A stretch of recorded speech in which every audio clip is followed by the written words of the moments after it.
Bismillahirrahmanirrahim. Assalamualaikum warahmatullahi wabarakatuh.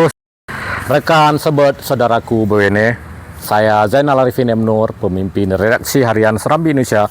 Saat ini saya berada di kantor tribungayo.com, berada di Jalan Mahkamah Kota Takengon, Aceh Tengah. Saya berada di sini dalam rangka persiapan peluncuran portal tribungayo.com. Ini adalah portal ke-65 di bawah payung Tribun News Network. Rekan sobat, tribungayo.com ini dimanage oleh Harian Serambi Indonesia, grup media terbesar di Provinsi Aceh. Insya Allah, jika tidak ada aral, portal tribungayo.com ini akan kita luncurkan pada tanggal 21 Juli 2022 nanti.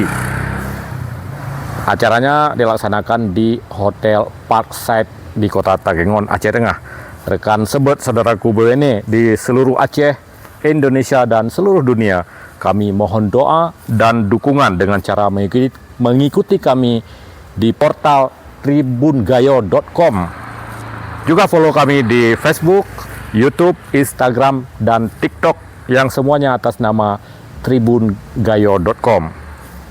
Saya Zainal Arifin M. Nur, salam dari Kota Takengon. Assalamualaikum warahmatullahi wabarakatuh.